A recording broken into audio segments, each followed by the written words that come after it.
میرے پیارے آقا صلی اللہ علیہ وسلم کے پیارے دیوانوں، ہم اس وقت محسوس کر رہے ہیں کہ دنیا بھر کے مسلمانوں کے اندر آپس میں ناچاکیاں، نا اتفاقیاں اور اسی کے ساتھ ساتھ ایک دوسرے کے حقوق کو سلب کرنے والی پوزیشن اور ایک دوسرے کا ساتھ نہ دینے کی سچویشن نمایاں طور پر اس وقت نظر آ رہی ہے۔ ایسا محسوس ہو رہا ہے جیسے ایمانی رشتہ بھی کمزور ہو گیا اور خونی رشتہ بھی کمزور ہو گیا۔ اس میں کوئی شک نہیں کہ نماز افضل العبادات ہے اور فرائض کی پابندی کے بعد نوافل کی کثرت کا اپنی جگہ پر مقام ہے۔ فرض روزوں کے علاوہ نفل روزے کا مقام ہے، زکوٰۃ کے علاوہ صدقہ و خیرات کا مقام ہے، لیکن اسی کے ساتھ ساتھ اللہ کے رسول صلی اللہ علیہ وسلم اپنے غلاموں کے درمیان آپسی محبت کے حوالے سے اور ایک دوسرے کی اعانت کرنے کے حوالے سے جو فرمایا ہے اسے آج اچھی طریقے سے ذہن میں محفوظ کر لیں، اور اس کے بعد پھر میں آپ سے یہ عرض کروں گا کہ 1500 سالہ جشن عید میلاد النبی صلی اللہ علیہ وسلم کس طریقے سے منائیں۔ آقا کریم صلی اللہ علیہ وسلم نے ارشاد فرمایا، من استطاع منکم ان ينفع اخاہ فلینفعہ، تم میں سے جو کوئی اپنے بھائی کو فائدہ پہنچا سکتا ہو تو وہ ضرور اسے فائدہ پہنچائے۔ ایک مسلمان اگر دوسرے مسلمان کو کسی بھی اعتبار سے فائدہ پہنچا سکتا ہو تو اس مسلمان کو چاہیے کہ وہ اپنے دوسرے مسلمان کو فائدہ پہنچائے، کسی بھی اعتبار سے۔ اور میرے پیارے آقا صلی اللہ علیہ وسلم کے پیارے دیوانوں، لوگوں میں بہتر کون ہے؟ تو حضور صلی اللہ علیہ وسلم نے فرمایا، خیر الناس من ينفع الناس، لوگوں میں سب سے بہتر وہ ہے جو لوگوں کو سب سے زیادہ نفع پہنچاتا ہو۔ ایک بات واضح طور پر سمجھ میں آئی کہ ہم کسی کو نقصان پہنچانے کے لیے نہیں بلکہ نفع پہنچانے کے لیے، اور جس طریقے سے بھی ممکن ہو اپنے بھائی کو فائدہ پہنچانے کی ہم طاقت رکھتے ہوں تو ہمیں اپنے بھائی کو فائدہ پہنچانا چاہیے۔ میرے آقا صلی اللہ تعالی علیہ وسلم نے ارشاد فرمایا، المسلم اخو المسلم لا یظلمہ ولا یظلمہ، غور سے سنیے گا، من کان فی حاجت اخیہ کان اللہ فی حاجتہ، ومن فرج عن مسلم کربۃ فرج اللہ عنہ بہا کربۃ من کرب یوم القیامہ، ومن ستر مؤمنا ومن ستر مسلما سترہ اللہ یوم القیامہ۔ اس حدیث کو اس اینگل سے آپ سنیے، میں جس طریقے سے سمجھا رہا ہوں تصور ویسا بنا کر سنیے تو انشاءاللہ اس کا اثر آپ کے دل پر ہوگا۔ یہ کس نے فرمایا؟ حضور صلی اللہ علیہ وسلم۔ کس نے فرمایا؟ بولیے کون؟ حضور صلی اللہ علیہ وسلم، جن کی ہر بات وحی خدا ہوا کرتی ہے، جو اپنی مرضی سے کچھ کہتے ہی نہیں، وہی کہتے ہیں جو اللہ عز و جل فرماتا ہے، اور جن کی بات سے سچی بات انسانوں میں کسی اور کی ہو ہی نہیں سکتی، اور جو وہ کہہ دیں وہ 100% صحیح ہے۔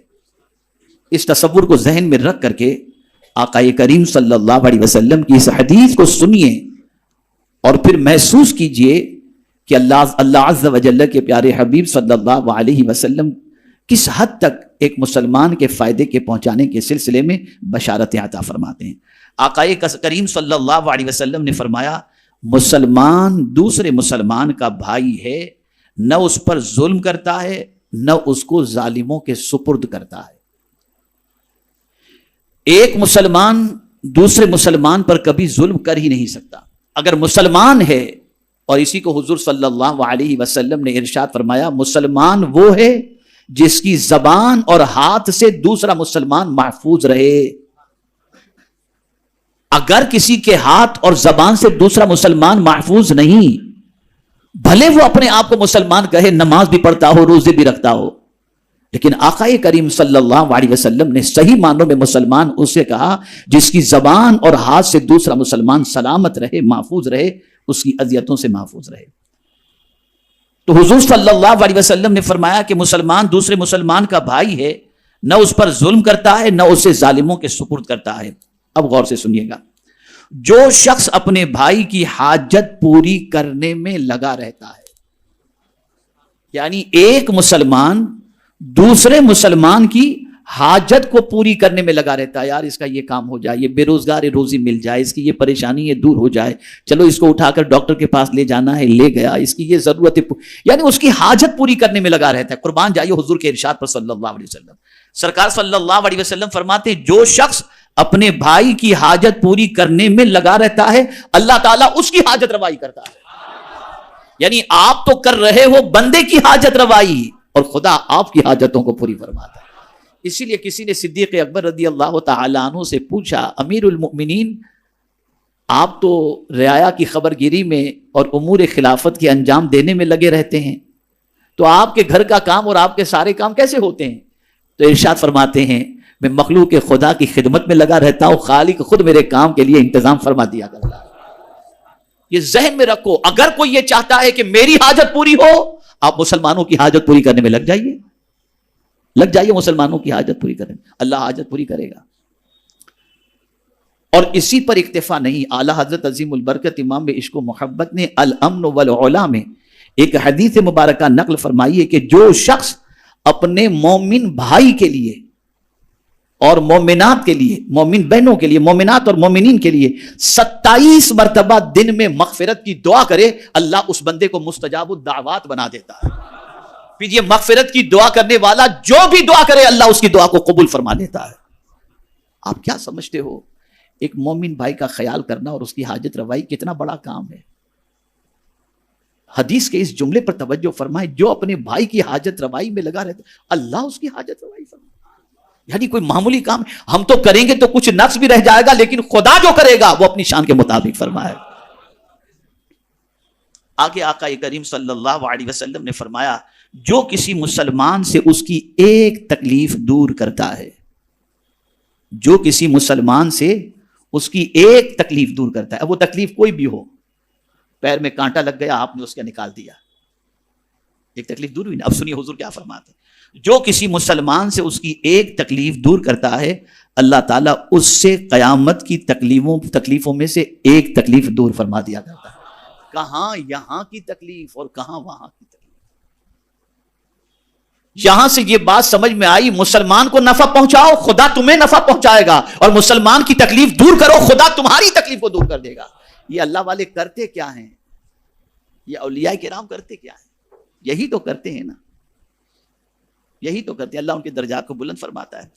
اسی کے ساتھ ساتھ آقا کریم صلی اللہ علیہ وسلم نے ارشاد فرمایا جو شخص کسی مسلمان کی پردہ پوشی کرتا ہے اللہ تعالیٰ قیامت کے دن اس کی پردہ پوشی فرمائے گا۔ یعنی اگر کوئی مسلمان کسی مسلمان کے عیب کو چھپاتا ہے تو ایک انسان ہو کر جب انسان کے عیب کو چھپاتا ہے تو میرا مولا بھی عیب چھپانے والے کے عیب کو قیامت کے دن چھپا دے گا۔ ہم میں کا کون ہے جو عیب دار نہ ہو؟ آج کل تو کیا ہے، عیب تلاش بھی کیے جاتے ہیں اور تلاش کر کے چھپائے نہیں جاتے، چھپائے جاتے ہیں۔ یہ سچویشن ہو گئی۔ یہ سب کہاں سے ہم نے سیکھا ہے ہم کو نہیں معلوم۔ میرے پیارے آقا صلی اللہ تعالی علیہ وسلم کے پیارے دیوانوں، اسی کے ساتھ ساتھ ایک مومن کا تعلق دوسرے مومن کے ساتھ کیسا ہونا چاہیے، حضور صلی اللہ علیہ وسلم نے اس کے بارے میں ارشاد فرمایا۔ حضرت نعمان بن بشیر رضی اللہ تعالیٰ عنہ سے مروی ہے کہ حضور صلی اللہ علیہ وسلم نے فرمایا مثل المؤمن فی توادہم وتراحمہم وتعاطفہم مثل الجسد اذا اشتکا منہ عضو تداعی لہ سائر الجسد بالسہر والحمى۔ مسلمانوں کی ایک دوسرے سے محبت، ایک دوسرے کے ساتھ رحم دلی اور ایک دوسرے کی طرف التفات و تعاون کرنے کی مثال، ایگزامپل حضور صلی اللہ علیہ وسلم مثال بیان کرتے ہیں۔ ایک مسلمان کا دوسرے مسلمان پر مہربانی کرنا، ایک مسلمان کا دوسرے مسلمان سے محبت کرنا، اس کی مثال کیا ہے؟ تو حضور صلی اللہ علیہ وسلم ارشاد فرماتے ہیں یہ ایک دوسرے کی محبت کی مثال ایسی ہے کہ جیسے کسی جسم کے ایک عضو کو تکلیف پہنچے تو پورا جسم بے قرار ہو جاتا ہے، ایسے ہی مسلمانوں کا آپسی تعلق ایسا ہونا چاہیے کہ کسی ایک مسلمان کو تکلیف پہنچے تو سارے مسلمانوں کو تکلیف پہنچنی چاہیے۔ یعنی سارے مسلمان ایک جسم کی طرح ہیں، ایک جسم کی طرح. جسم کے کسی حصے کو تکلیف پہنچنے پر جیسے پورا جسم بے چین ہو جاتا ہے، سر میں درد ہو تو کوئی چیز اچھی نہیں لگتی، ہاتھ بھی کمزور ہو گیا، چلنے میں بھی مزہ نہیں آتا، اس سر کے درد کا اثر پورے جسم پر پڑتا ہے اور اس سے متاثر پورا جسم ہوتا ہے. حضور فرماتے ہیں یہی پوزیشن مومنین کی ہونی چاہیے کہ سارے مومنین ایک جسم کی طرح ہیں، ایک مومن کو تکلیف پہنچے تو سارے مومن بے چین ہو جانے چاہیے. یہاں تو مومن ہی کو تکلیف دیتا ہے، بے چین تو بہت دور کی بات ہے. آپ ذرا دیکھ لیجئے، ایک مسلمان دوسرے مسلمان کو تکلیف دینے پر تلا ہوا ہے، کوئی بھلا چاہنے کو تیار ہی نہیں ہے، کوئی کسی کے ساتھ انسیت اختیار کرنے کو تیار ہی نہیں ہے. نفسی کی کیفیت ہمارے اندر اتنی چھا گئی کہ ہم چاہتے ہیں کہ عزت بھی کسی کو نہ ملے مجھے ملے، دولت بھی کسی کو نہ ملے مجھے ملے، پریشان سب ہوں میں خوشیاں مناؤں.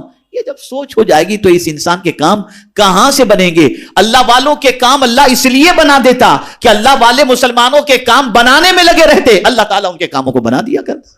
ہم تو مسلمانوں کے کام بگاڑنے میں لگے ہیں، اللہ ماشاءاللہ. آقا کریم صلی اللہ علیہ وسلم نے ایک مسلمان کو کھانا کھلانا کتنا فائدہ مند بتایا، سماعت فرمائیں. حضرت عبداللہ ابن عمرو ابن عاص رضی اللہ تعالی عنہما سے مروی ہے کہ ایک آدمی نے ایک دن حضور صلی اللہ علیہ وسلم سے پوچھا ای الاسلام خیرن. کیا سوال پوچھنے والے تھے؟ ہم پوچھتے ہیں کون سا دھندا بہتر ہے، اور وہ پوچھتے تھے کون سا اسلام بہتر ہے. اتنا اسلام ان کو پیارا تھا. سوال پوچھتے ہیں ای الاسلام خیرن، یا رسول اللہ صلی اللہ تعالی علیہ وسلم کون سا اسلام بہتر ہے؟ تو پیغمبر اسلام صلی اللہ علیہ وسلم نے ارشاد فرمایا تطعم الطعام وتقرأ السلام علی من عرفت ومن لم تعرف. حضور صلی اللہ علیہ وسلم ارشاد فرماتے ہیں، بخاری شریف کی حدیث ہے، آقا کریم صلی اللہ علیہ وسلم نے فرمایا تم کھانا کھلاؤ اور جس کو پہچانو اس کو بھی اور جس کو نہ پہچانو اس کو بھی، الغرض سب کو سلام کرو. یعنی تمہیں کوئی بھی مسلمان نظر آئے تم اس کو پہچانتے ہو یا نہیں پہچانتے ہو، لگ رہا ہے یہ مسلمان غلام رسول، سلام کرو. حضور فرماتے ہیں یہ سب سے بہتر اسلام ہے. کھانا کھلانا اور سلام کرنا، یہ سرکار صلی اللہ علیہ وسلم فرماتے ہیں یہ اسلام بہتر ہے. اس لیے آپ تاریخ اٹھا کر کے دیکھیں تو کھانا کھلانے کا مسئلہ جو ہے نا، یہ تقریباً انبیاء کرام علیہم الصلوۃ والسلام کی عادت اور اولیاء کرام علیہم الرضوان کی عادت رہی. آج کھانا کھلانا بوجھ پڑتا ہے، ارے یار دعوت یہ انتظام، کھلاؤ کھانا کھلاؤ. سیدنا غوث پاک رضی اللہ المولا تبارک و تعالی عنہ فرماتے ہیں میں نے اعمال کے دفتر کو کھنگال کر کے دیکھا کہ کون سا عمل فرائض کے بعد اللہ کو سب سے زیادہ پسند ہے، تو میں نے دیکھا کہ بھوکے کو کھانا کھلانا یہ عمل اللہ کو سب سے زیادہ پسند ہے. اور اگر کوئی یہ سوچے کہ کھلانے سے کم ہوگا تو میرا یہ جملہ زندگی بھر یاد رکھنا، جو لوگوں کو کھلاتا ہے اللہ اسے کبھی بھوکا نہیں رکھتا. یاد رکھنا، جو لوگوں کو کھلاتا ہے اللہ اسے کبھی بھوکا نہیں رکھتا. حضور فرماتے ہیں گن گن کے مت دو، بے حساب دو، خدا تمہیں بے حساب عطا فرمائے گا. نیکیوں کو چھپانے کا حکم تو ہے، کبھی کبھی ترغیب کے لیے کہہ دینا چاہیے، کبھی کبھی ترغیب کے لیے، تاکہ لوگوں کے اندر اس کی رغبت پیدا ہو. الحمدللہ رب کی توفیق سے، اس کی عطا سے، اس کے حبیب صلی اللہ علیہ وسلم کے کرم سے فقیر کا یہ معمول ہے کہ روزانہ کم سے کم 7 فقیروں کو کھانا کھلاتا ہوں. اور ایک طویل عرصے سے میری عادت ہے الحمدللہ جمعۃ المبارکہ کو 10 15 20 جتنے بھی لوگ ادھر ادھر سے دوست احباب متعلقین آتے ہیں کھانا کھلانے کی کوشش. کھانا میں نہیں کھلاتا، کھلاتا خدا ہے، حقیقی معنوں میں کھلانے والا وہی ہے. لیکن میں آپ کو یقین کے ساتھ کہتا ہوں کہ رب قدیر جل جلالہ اس کا صلہ اتنا عطا کرتا ہے دونوں جہاں میں کہ جس کی کوئی انتہا نہیں. کھلاؤ. اور ہمارے یہاں کھلاتے ہیں، ایسا نہیں سب کھلاتے ہیں، بتاتا ہوں سب کھلاتے ہیں، صرف رمضان میں سب کچھ نہ کچھ لے کے آئیں گے، میرے کھجور سے افطار کر لو، یار میرے کھجور سے افطار کر لو. تو کھلانا صرف رمضان ہی کے لیے نہیں ہے، اس کے علاوہ بھی کھلاؤ. اور ایک روز میں ایئرپورٹ سے آ رہا تھا، میرا خیال ہے اس طرف سے جو ہے وہ گرانٹ روڈ کی سائڈ سے اس طرف سے میں آ رہا تھا، صبح کا وقت تھا، ایک لمبی قطار میں نے دیکھی مزدوروں کی، اور پھر اینڈ کے اندر میں نے دیکھا کہ کوئی صاحب جو ہے وہ وڑا پاؤں یا پتہ نہیں کیا کیا چیزیں تھیں اس کے اندر، ہر ایک کو پلیٹ اٹھا اٹھا کر کے دے رہے تھے. میں نے کہا یہ بندہ اتنے لوگوں کو صبح صبح کھلاتا ہے، میرا رب اس سے کتنا راضی ہوتا ہوگا. اور میں ایک شخص کو جانتا بھی ہوں جس کے بارے میں مجھے معلوم نہیں تھا، لیکن ایک دن نشست میں اس نے مجھ سے بتایا، بیٹھے ہوئے تھے، تو بولے حضرت روز کے الحمدللہ 60-70 آدمیوں کو ناشتہ کراتا ہوں اللہ کے فضل و کرم سے. اور میرے استاد گرامی جو اس مسجد کے امام ہیں الحمدللہ، ان کی عادت یہ رہی کہ صبح فجر کی نماز کے بعد اس وقت تک چائے نہیں پیتے تھے جب تک کہ 10 لوگوں کو چائے نہ پلا دیں. تو یہ سب فن سیکھو، یہ سب فن سیکھو. اس سے حضور نے بہتر فرمایا. اور ہمارے یہاں بعض لوگ تو سلام کرنا بھی شان کی توہین، اپنی توہین سمجھتے ہیں، شان کے خلاف سمجھتے ہیں. میں اور پہلے سلام کروں؟ انا للہ و انا الیہ راجعون. تو حضور صلی اللہ علیہ وسلم فرماتے ہیں سلام کرو اسے جس مسلمان کو تم پہچانتے ہو یا نہیں پہچانتے، سلام کرو اور کھانا کھلاؤ.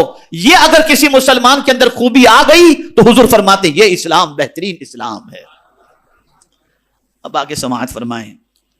حضرت ابو سعید خدری رضی اللہ تعالی عنہ سے روایت ہے کہ نبی اکرم صلی اللہ علیہ وسلم نے فرمایا، غور سے سنیے، جس مسلمان نے کسی مسلمان کو کپڑا پہنایا جبکہ وہ ننگا تھا، یعنی اس کے پاس پہننے کے لیے کپڑے نہیں تھے، تو اللہ اسے جنت کے سبز کپڑے پہنائے گا. ہم یہ سمجھتے ہیں کہ ننگے کو کپڑے پہنا کر، توجہ چاہوں گا جملے پر، آج کے بعد اپنی سوچ درست کر لو. ہم یہ سمجھتے ہیں کسی ننگے کو کپڑے پہنا کر ہم نے اس پر احسان کیا.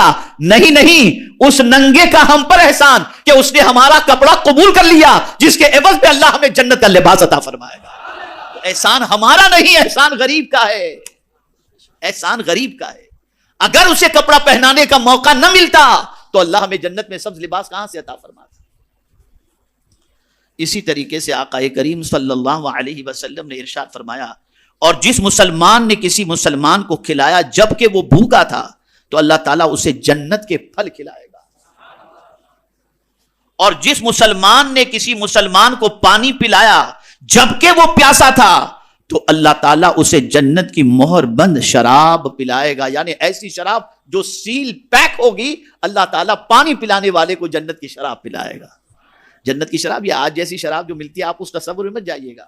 یہاں کی شراب پینے والا بہک جاتا ہے، وہاں بہکتا نہیں ہے. وہ شرابن طہورا ہے، پاک شراب قرآن کہتا ہے، پاک شراب.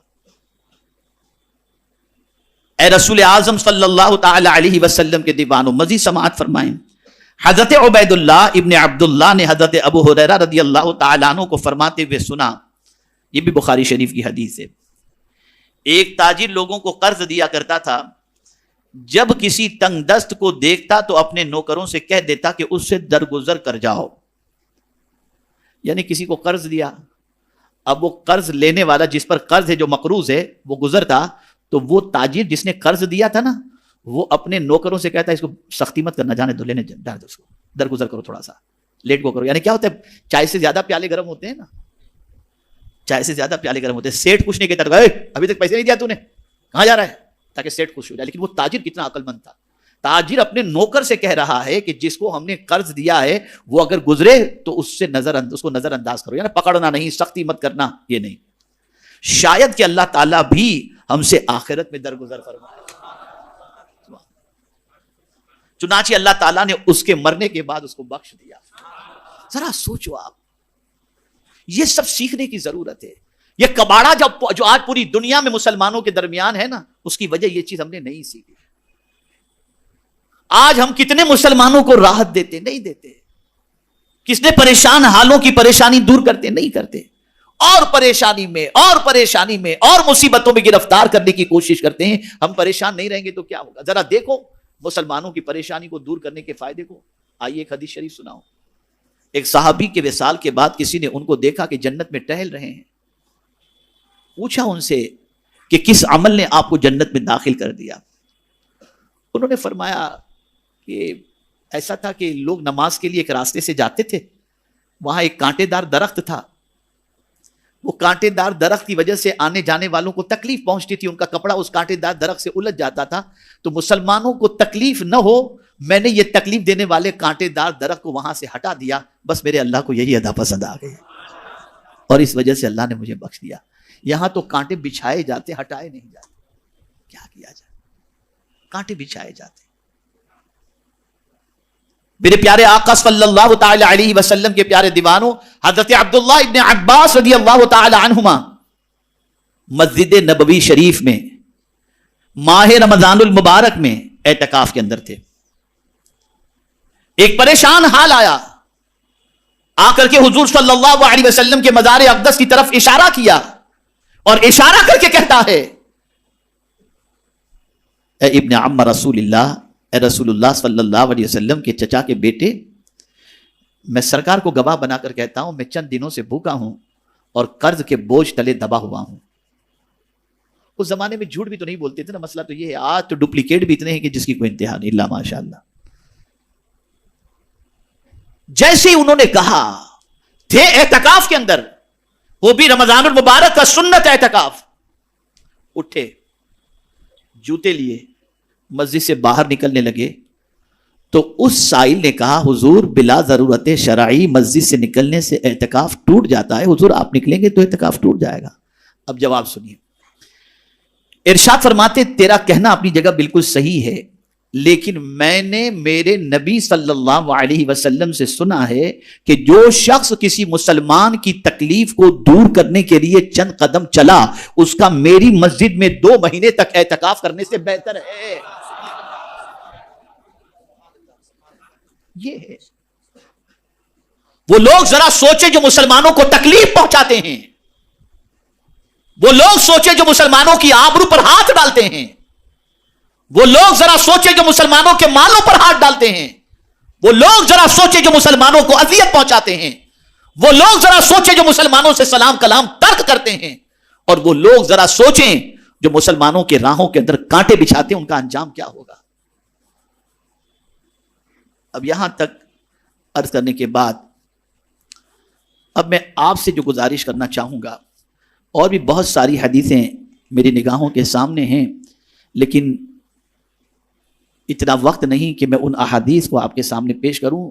دماغ اور سوچ کو سنوارنے کے لیے اتنی احادیث پر بھی اگر آپ نے اور ہم نے عمل کیا تو یہ کافی ہے۔ اب یہ احادیث بیان کرنے کی وجہ کیا ہے؟ 1500 سالہ آقا کریم صلی اللہ علیہ وسلم کے میلاد منانے کا پوری دنیا کے اندر ایک عظیم جذبہ پایا جا رہا ہے، بہت اچھا ہے، اور میں بتاؤں گا انشاءاللہ زندگی رہی تو کہ جشن عید میلاد النبی صلی اللہ علیہ وسلم منانا اور اس میں خوشیوں کا اظہار کرنا یہ قرآن سے ثابت ہے، بتاؤں گا میں انشاءاللہ۔ لیکن آج مجھے بتانا ہے کہ آپ جشن عید میلاد النبی صلی اللہ علیہ وسلم کس طرح مناؤ۔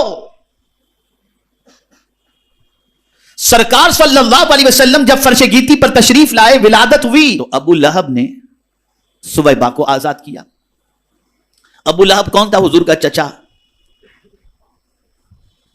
اسے اطلاع دی گئی کہ تمہارے بھائی عبداللہ کے گھر محمد نام کے بیٹے کا جنم ہوا ہے۔ ابو لہب نے، جس لونڈی نے خبر دی تھی، اسے آزاد کر دیا۔ ابو لہب کے مرنے کے بعد حضرت عباس رضی اللہ تعالیٰ عنہ نے خواب میں دیکھا ابو لہب کو، جس کی مذمت میں، اتنا بڑا وہ کافر تھا جس کی کوئی انتہا نہیں، تھا حضور کا چچا، لیکن اتنا بڑا کافر تھا کہ اس کی مذمت میں پوری سورت قرآن شریف میں نازل ہوئی۔ لیکن ابو لہب کے بھائی حضرت عباس رضی اللہ تعالیٰ عنہ نے جب خواب میں دیکھا تو ابو لہب کو برے حال میں دیکھا، پوچھا کیا حال ہے؟ کہا تم لوگوں سے بکھر کر، جدا ہو کر کوئی اچھی حالت میں نہیں، البتہ مجھے پیر کے دن عذاب کے اندر راحت دی جاتی ہے، اس لیے کہ محمد کی خوشی میں نے سویبہ کو آزاد کر دیا۔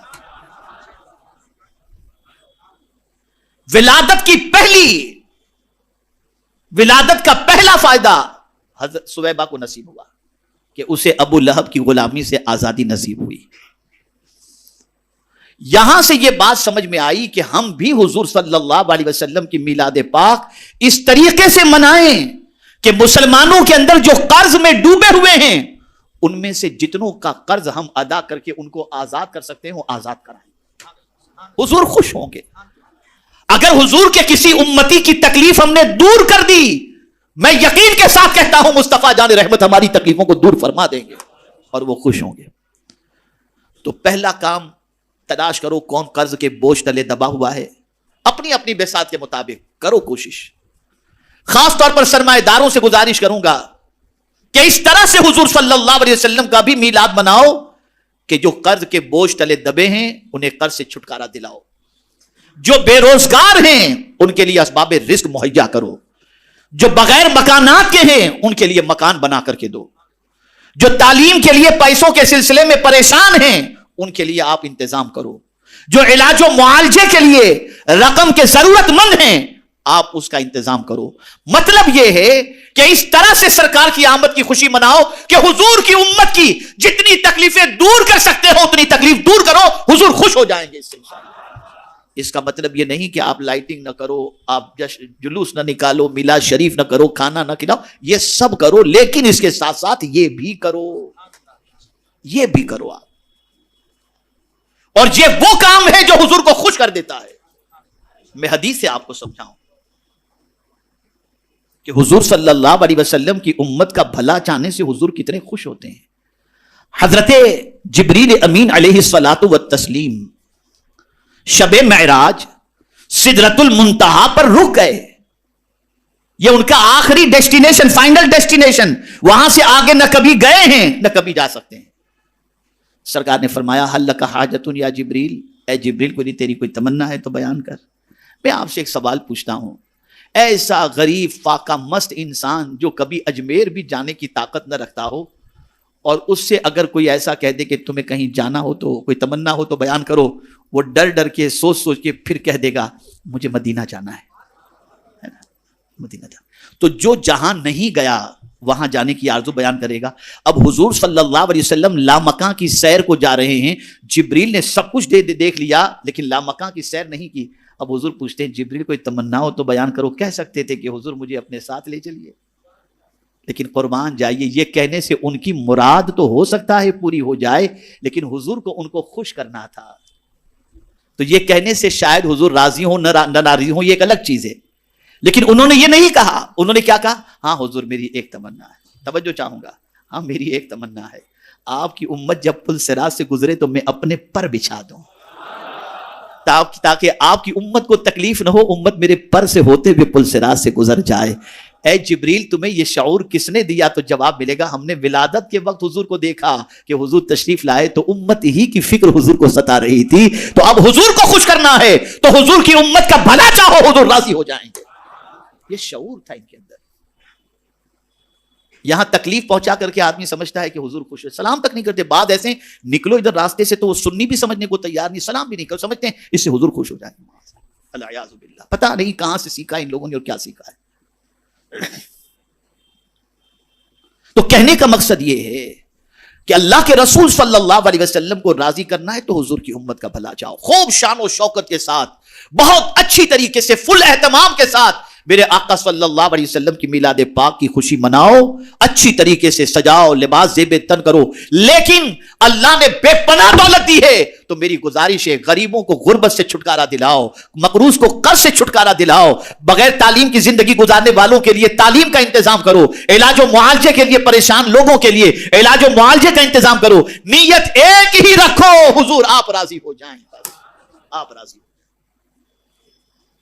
میں امید کرتا ہوں کہ انشاءاللہ دنیا میں جہاں کہیں بھی لوگ میری اس آواز کو سن رہے ہوں گے اور اللہ نے انہیں نوازا ہے تو وہ اپنی بساط بھر میں کوانٹٹی نہیں بتاتا, 15 گھر بنا دینا, 20 گھر بنا دینا, لیکن جس کی جتنی تعداد اور جتنی کیپیسٹی ہو وہ بنائے, اس کو وہ کرے, بنائے گھر. لو میرے آقا کی میلاد کی خوشی میں یہ گھر تم کو میں تحفے میں دے رہا ہوں.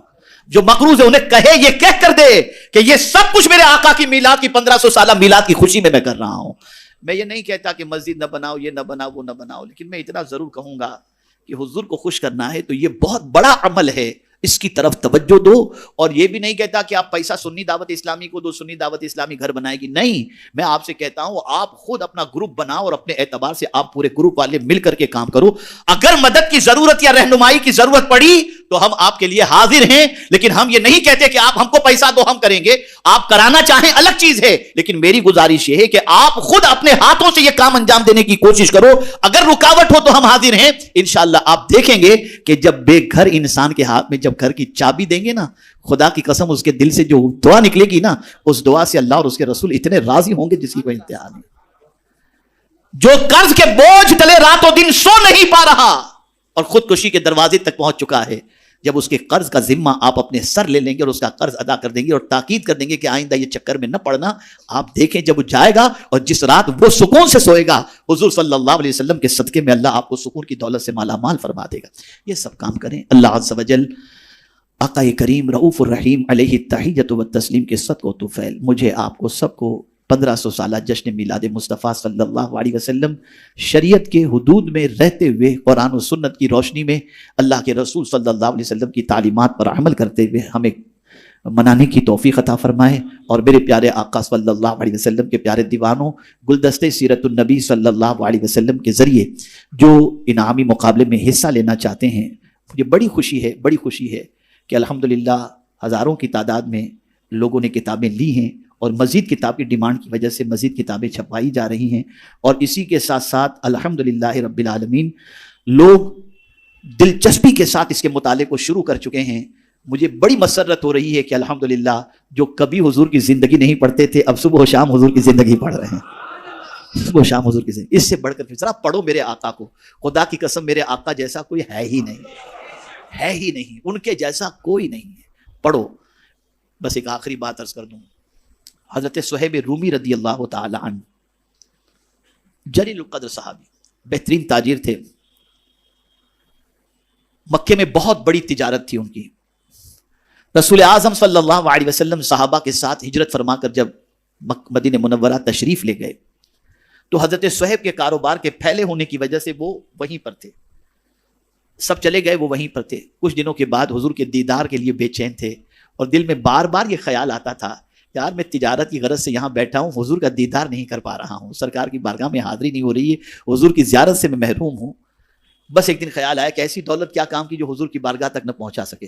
بس انہوں نے من بنایا، ساری دولت سمیٹی انہوں نے اور پھر اس کے بعد لے کر مدینے کی طرف جانے کا ارادہ کیا. جب مکے والوں کو پتہ چلا کہ صہیب بھی ہجرت کر رہے ہیں تو گھبرا گئے، اس لیے کہ حضرت صہیب کے پاس مال بہت زیادہ تھا. تو انہوں نے سوچا کہ صہیب یہ مال لے کر کے حضور کے پاس پہنچیں گے تو حضور صلی اللہ علیہ وسلم کو مضبوطی ملے گی اور پھر ہمارا مقابلہ کرنے میں ان کو آسانی ہو جائے گی. تو صہیب کیسے بھی کر کے مدینے نہ پہنچ سکے. تو صہیب تو روانہ ہو گئے تھے. حضرت صہیب رضی اللہ تعالیٰ عنہ انہوں نے راستے میں پکڑ لیا. صہیب کہاں جا رہے ہو؟ مدینے جا رہا ہوں. سارا مال لے کے جا رہے ہو؟ کہاں؟ ہاں. کہاں ہم تمہیں جانے نہیں دیں گے. کہا میں نے جہاں کا رخ کر لیا ہے نا اب وہاں سے میں رخ پھیر نہیں سکتا، میں تو جا کر کے ہی رہوں گا. تو جب انہوں نے یہ سنا تو کہا سنو صہیب، تم کو جانا ہو تو جاؤ لیکن ایک پیسہ بھی تم کو لے کر جانے نہیں دیں گے. اب زندگی کی ساری کمائی ان لوگوں نے کہا چھوڑ دو اگر تمہیں مدینہ جانا ہے تو، ورنہ مدینے مت جاؤ، مکے میں رہو. حضرت صہیب نے کہا لے لو سب کچھ دے دیا، سارا مال دے دیا اور مدینے کی طرف روانہ ہوئے. سرکار صلی اللہ علیہ وسلم نے دور سے کسی سواری کی وجہ سے گرد و غبار کو اٹھتے ہوئے دیکھا، آتے ہوئے دیکھا تو سرکار نے دیکھا کہ حضرت صہیب تشریف لا رہے ہیں. تو سرکار کا تاریخی جملہ تھا ربح یا صہیب، ربح یا صہیب، ربح یا صہیب. اے صہیب تم نے بہت نفع کمایا، اے صہیب تم نے بہت نفع کمایا، اے صہیب تم نے بہت نفع کمایا. کیا مطلب؟ میرے دیدار کی خاطر تم نے اپنا سارا مال قربان کر کے تم گھاٹے میں نہیں، تم نے بہت نفع کمایا ہے، بہت نفع. خدا کی قسم پڑھو یہ سب چیزیں، تب پتہ چلے گا کہ حضور کیا ہیں. پڑھو، بے انتہا محبت کرو میرے آقا صلی اللہ علیہ وسلم سے. ان سے بہتر کوئی ہے ہی نہیں. وہ تو ایسے ہیں کہ امتی کے پیر میں کانٹا بھی چبھ جائے تو وہ بے چین ہو جاتے ہیں. تو میرے پیارے آقا صلی اللہ علیہ وسلم کے پیارے دیوانوں، ہم نے یہ پروگرام کمپٹیشن کا رکھا ہی اس لیے تاکہ لوگ زیادہ سے زیادہ حضور کو پڑھیں. مجھے آج ایک قطر سے فون آیا، میسج آیا کہ میں رہنے والا اندھیری کا ہوں لیکن آپ نے کنڈیشن رکھی ہے کہ بامبے ہی اور قرب و جوار کے، لیکن میں ہوں اندھیری ہی کا رہنے والا، اب یہاں کسی کام سے آیا ہوا ہوں تو کیا میں اس میں پارٹیسپیٹ ہو سکتا ہوں؟ اس لیے کہ میں نے کتاب تو منگوا لی ہے. مجھے اتنی خوشی ہوئی کہ اس کتاب کو پڑھ کر کے پارٹیسپیٹ ہونے کے لیے آدمی کہاں سے رابطہ کر رہے ہیں. تو اب آپ مجھے بتائیے، جتنے لوگ حضور صلی اللہ علیہ وسلم کی حیات طیبہ پڑھیں گے اور آقا کے بارے میں پڑھ کر آقا کی محبت کا چراغ ان کے سینے میں روشن ہو جائے گا، میرے آقا کتنے خوش ہو جائیں گے. اللہ تعالیٰ اس کمپٹیشن کو کامیاب بھی فرمائے اور شریک ہونے والے اور حصہ لینے والوں کو اللہ دارین کی سعادتوں سے مالا مال فرمائے.